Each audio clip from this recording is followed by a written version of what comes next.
Maksudku, ini maksud Tuhan ialah hiduplah oleh roh, maka kamu tidak akan menuruti keinginan daging. Keinginan daging, semua yang berbicara tentang keinginan daging, itu hal-hal yang bertentangan dengan kehendak Tuhan. Pesta pora, pemabukan, narkoba, selingkuh, persinahan, ya, pencurian, peperangan, dan semua kejahatan yang lain itu tidak menyenangkan hati Tuhan. Firman Tuhan terambil dari Injil Yohanes tadi, pasalnya yang ke-14, ayatnya yang ke-15. Saya akan baca sampai ayatnya yang ke-18. Firman Tuhan, Yesus menjanjikan penghibur. Jikalau kamu mengasihi aku, kamu akan menuruti segala perintahku. Aku akan minta kepada Bapa dan ia akan memberikan kepadamu seorang penolong yang lain supaya ia menyertai kamu selama-lamanya, yaitu roh kebenaran.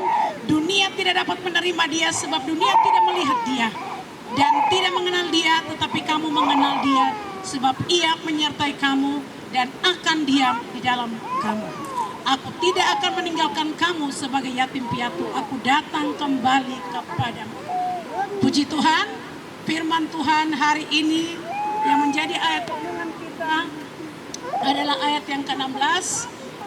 Pada waktu Yesus naik ke surga, Yesus sampaikan kepada murid-muridnya bahwa dia tidak akan meninggalkan mereka sebagai yatim piatu. Yesus tidak akan meninggalkan murid-muridnya, tidak akan meninggalkan anak-anaknya, tidak akan meninggalkan pengikutnya sebagai yatim piatu. Kenapa? Karena pada waktu Yesus naik ke surga, mereka kehilangan arah, mereka bingung. Waktu peristiwa kebangkitan juga hal yang sama. Tetapi ketika Yesus naik ke surga, ada perjanjian yang Yesus katakan kepada mereka bahwa mereka tinggal sampai Roh Kudus itu diberikan kepada mereka.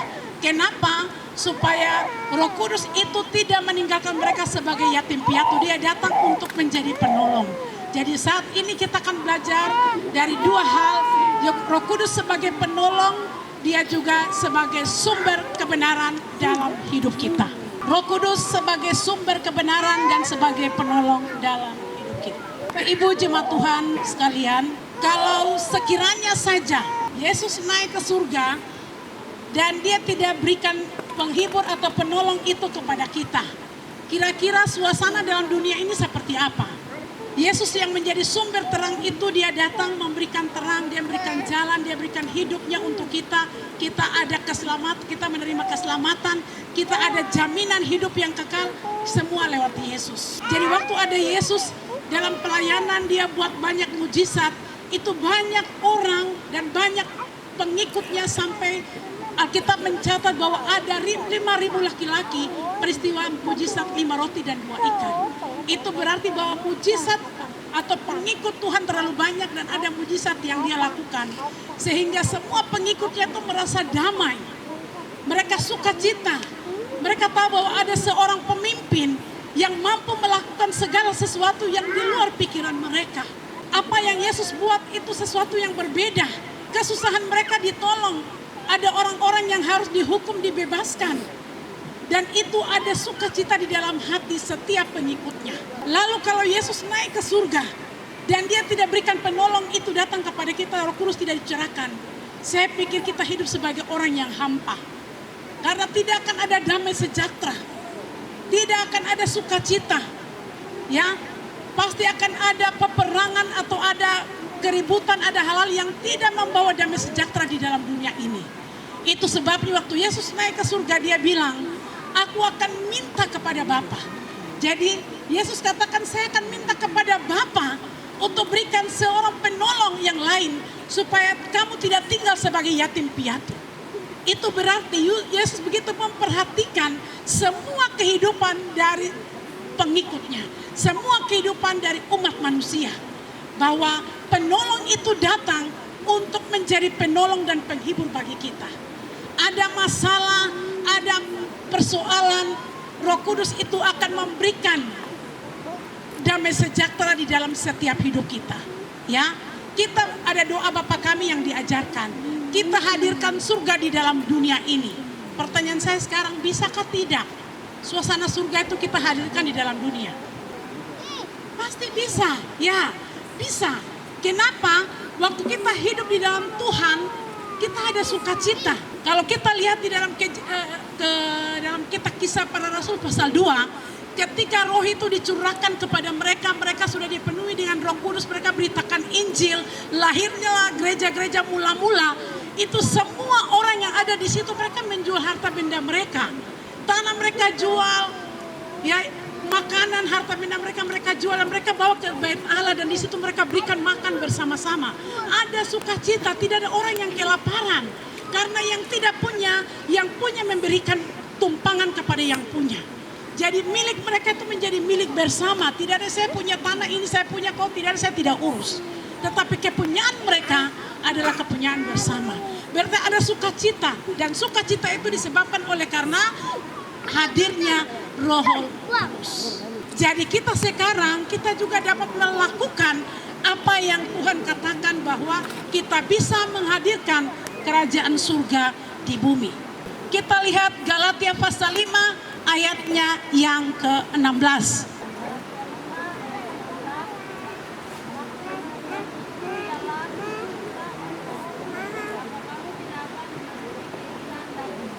Ya, itu perbuatan-perbuatan daging, dan perbuatan-perbuatan daging ini dibenci oleh Tuhan. Kalau kita hidup di dalam perbuatan daging, maka tidak ada damai sejahtera di situ. Ya, itu sebabnya Tuhan bilang hiduplah oleh Roh. Karena kalau kita hidup oleh Roh, maka dengan sendirinya perbuatan daging itu akan menyingkir dari kita. Kalau dalam diri kita ini penuh dengan Roh Kudus, semua yang menjadi milik pribadi itu akan singkirkan. Ya, jemaat mula-mula mereka punya apa saja yang mereka punya, mereka menjadikan itu milik bersama, sehingga tidak ada orang yang lapar. Kalau hari ini kita hidup oleh Roh, kita dipimpin oleh Roh Kudus, kita punya makanan, tetangga atau ibu janda, anak yatim piatu di sebelah rumah kita, kita tidak akan kasih tinggal mereka tinggal kelaparan. Kita pasti berbagi, karena itu pekerjaan daripada Roh Kudus. Dia peduli untuk setiap orang yang lemah. Dia datang untuk memberikan kekuatan. Dia datang untuk memberikan pertolongan bagi semua orang yang memanggil nama Tuhan. Jadi dia lembutkan hati yang keras, sehingga ada perdamaian tercipta. Itu pekerjaan Roh Kudus. Waktu kita berdoa, Tuhan, saya tidak senang dengan orang ini karena dia buat ini, ampuni saya, lembutkan hati saya. Dan di situ Roh Kudus bekerja. Ketika hati kita dilembutkan oleh Tuhan, kita bisa mengampuni orang yang berbuat salah kepada kita. Kita bisa minta maaf, kita bisa berdamai, dan di situ Roh Kudus menang atas kita. Kita telah dipimpin oleh Roh Kudus. Tetapi sebaliknya, ketika kita berdoa, tetapi kebencian kita lebih besar, bahkan mungkin kita tidak minta kepada Tuhan untuk mengampuni orang yang berbuat salah kepada kita. Pertanyaannya adalah, apakah kita dipimpin oleh Roh Kudus atau tidak? Sebab yang namanya Roh Kudus, dia membenci dengan semua perilaku yang tidak sesuai dengan kehendak Tuhan. Setiap keinginan daging, kebencian, dendam, sakit hati, cemburu, dan lain sebagainya, itu bukan buah-buah Roh Kudus. Ya, buah-buah Roh dalam Galatia 5 itu adalah kasih, sukacita, damai, sejahtera, dan lain sebagainya yang disebutkan di situ. Itu melambangkan buah daripada Roh Kudus. Kalau semua kita ada di dalam situ, kita melakukannya, ada kasih yang besar, tidak akan ada kebencian, tidak akan ada pencurian, tidak akan ada perkelahian dan lain sebagainya. Kenapa kita hidup satu dengan yang lain dalam persekutuan yang indah? Ya, inilah karya daripada Roh Kudus, menghadirkan kerajaan Allah atau surga di bumi. Tuhan minta kepada Allah untuk memberikan Roh Kudus supaya kita tidak tinggal sebagai anak yatim piatu. Yohanes 16 ayatnya yang ke-13, firman Tuhan berkata, tetapi apabila Ia datang, yaitu Roh kebenaran, Ia akan memimpin kamu ke dalam seluruh kebenaran. Sebab Ia tidak akan berkata-kata dari dirinya sendiri, tetapi segala sesuatu yang didengarnya, itulah yang akan dikatakannya, dan Ia akan memberikan kepadamu hal-hal yang akan datang. ia akan memuliakan aku sebab ia akan memberikan kepadamu apa yang diterimanya daripadaku. Bapak Ibu jemaat Tuhan sekalian, apabila roh itu datang, dia akan memberikan roh kebenaran, ia akan memimpin kita ke dalam seluruh di hadapan Tuhan. Bapak Ibu jemaat Tuhan, bahwa roh kebenaran ini berbicara tentang segala sesuatu yang benar, yang berasal daripada Tuhan, yang digandaki, yang disenangi, dan yang Tuhan izinkan, yang Tuhan terima dari setiap hidup kita. Ya, apapun yang kita lakukan, kita harus berusaha untuk melakukan semua yang benar berdasarkan kehendak Tuhan. Itu sebabnya Roh Kudus ini datang, dia akan menunjukkan kepada kita semua perbuatan yang benar. Dalam pertama Korintus firman Tuhan bilang bahwa tubuh kita ini adalah bait Allah, tempat kediaman roh. Jadi gereja itu rumah atau simbol daripada rumah Tuhan. Tetapi rumah Tuhan yang Tuhan bangun dengan tangannya sendiri adalah tubuh kita. Dan tubuh kita ini adalah tempat kediaman daripada roh Allah. Kalau ada Roh Kudus di situ, maka dia akan menyingkirkan semua perbuatan-perbuatan daging kita. Dan yang tinggal adalah perbuatan yang benar. Itu sebabnya kita harus berusaha untuk melakukan semua yang baik di bawah pimpinan Roh Kudus. Kita bersyukur hari ini kita boleh peringati Tuhan sudah curahkan Roh Kudus 2000 tahun yang lalu untuk menolong kita, untuk menginsafkan kita akan dosa. Apapun yang kita lakukan kalau itu salah, maka Roh Kudus akan menegur kita. Dia akan berbisik dalam hati kita untuk tidak melakukan semua yang tidak sesuai dengan kebenaran Tuhan. Ya, jadi kita bersyukur bahwa Tuhan begitu peduli atas ciptaannya. Tuhan begitu mengasihi atas umatnya, sehingga dia tidak tinggalkan kita sebagai yatim piatu. Tetapi dia memberikan Roh Kudus turun untuk menjadi penolong, untuk menjadi penghibur, untuk menunjukkan jalan dan kebenaran itu kepada kita. Dan hari ini kita dibenarkan dan kita bersuka cita, kita bersyukur atas semua karya Allah itu karena pekerjaan daripada Roh Kudus. Dia membantu kita memberikan pengertian akan firman Tuhan. Waktu kita merenungkan firman Tuhan kita tidak mengerti, maka Roh Kudus akan membantu menerjemahkan setiap firman Tuhan di dalam hati kita sehingga kita benar-benar sadar insyaf akan firman Tuhan.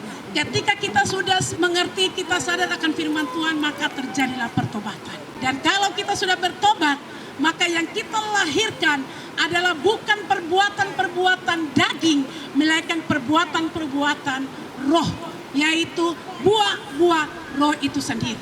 Ya, yang kita akan munculkan dalam kehidupan kita di mana saja kita berada.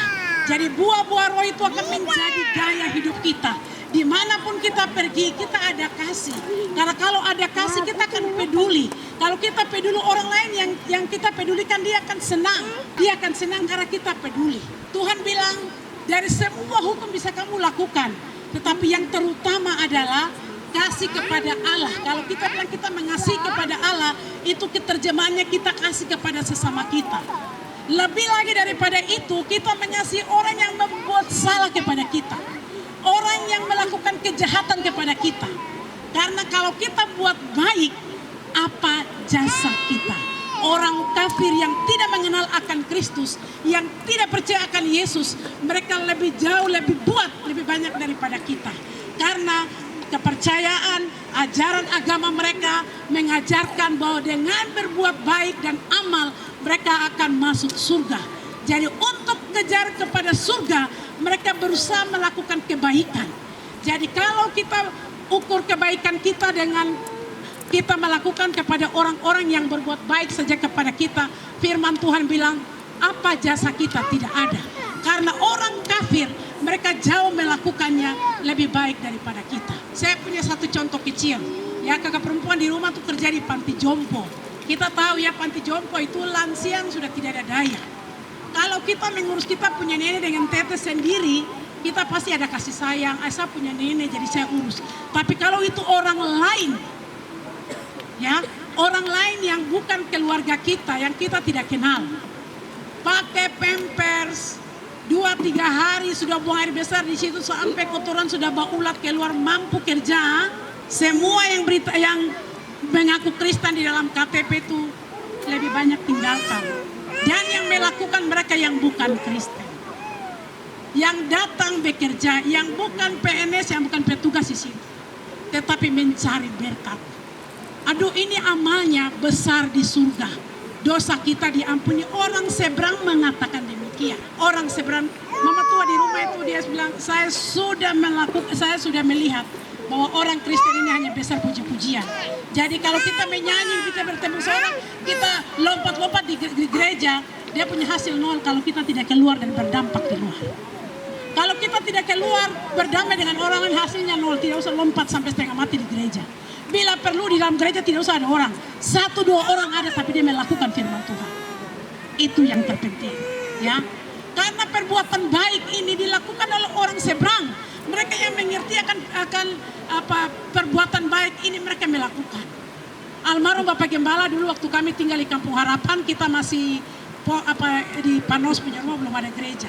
Lalu ada satu orang Makassar. Dia bilang sama saya, Mama, tidak usah sudah panggil orang dari Buper, dari Waina datang untuk angkat. Tunjuk saya, latih saya.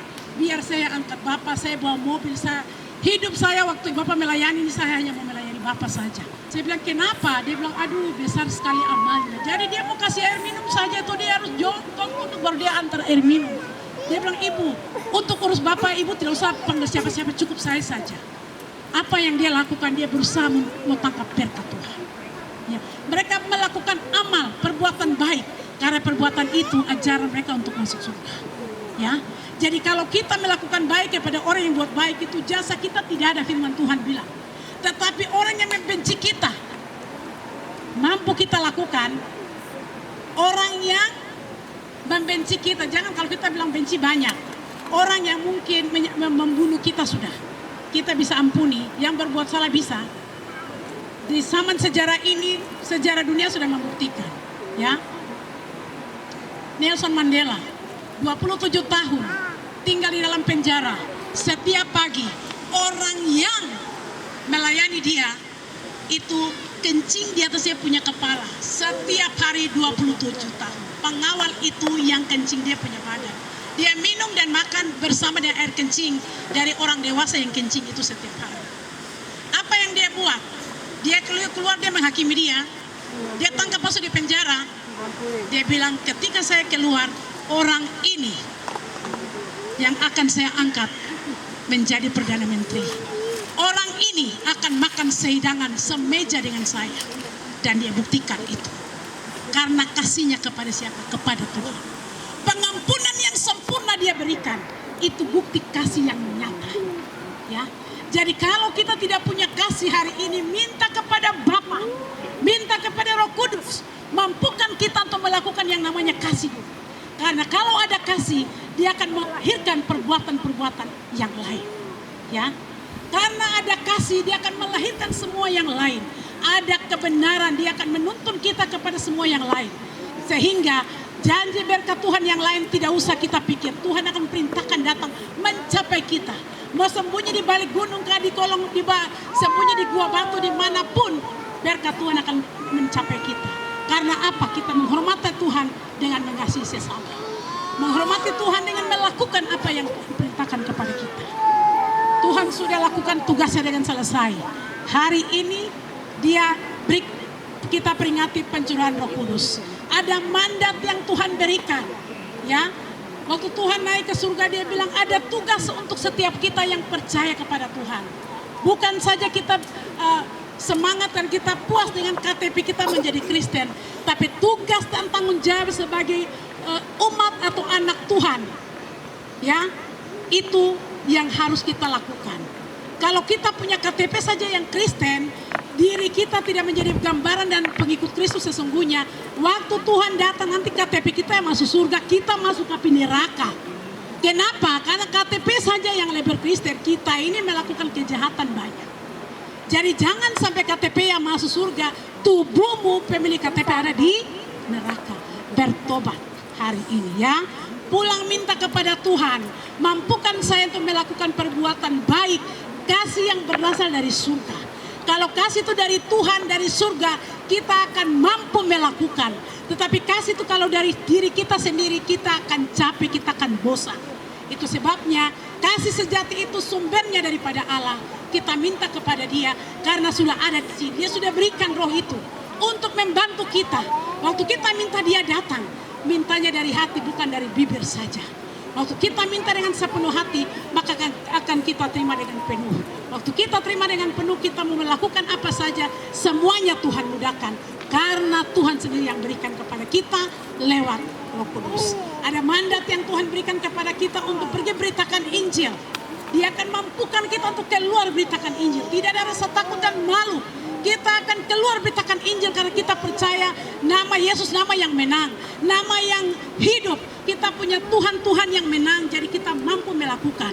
Kita juga berani berdoa dengan nama Yesus untuk mengusir setan. Kita tidak lemah dan gentar karena nama Yesus, nama yang sudah menang dari antara kuasa maut dan mengalahkan semua kuasa di dalam dunia ini. Jadi roh itu ada di dalam kita. Ketika kita minta Dia akan datang dan membantu kita untuk menyatakan maksud dan kehendak Tuhan dalam pelayanan di dunia ini. Ya, mandat Tuhan bagi kita semua yaitu bagaimana kita beritakan Injil, kita mengajarkan orang tentang kebenaran supaya orang di luar sana yang mungkin masih menjadi anggota gereja, mungkin hanya memiliki KTP saja sebagai Kristen, tapi mereka belum datang kepada Tuhan. Tanggung jawab itu Tuhan tidak bawa ke surga, ada tinggalkan untuk kita semua. Kalau sekarang Tuhan ada kasih tinggal tanggung jawab untuk kita punya tugas untuk pergi. Waktu kita tidak pergi, Tuhan akan tanya kepada kita waktu Dia datang pada kali yang kedua. Yang saya bilang tugas itu sudah lakukan atau belum? Yang saya kasih tinggal tanggung jawab itu Bapak Ibu sudah kerjakan, pemuda-pemudi sudah kerjakan, anak-anak sekolah minggu sudah buat. Mana dia punya hasil? Saya minta. Tuhan akan minta tanggung jawab daripada kita. Karena Dia sudah selesai sampai Dia mati punya, Dia naik ke surga. Dia bilang Dia tidak kasih tinggal kita sebagai yatim piatu. Dia kirim Roh Kudus itu kepada kita. Jadi kita bertanggung jawab atas apa yang sudah Tuhan berikan.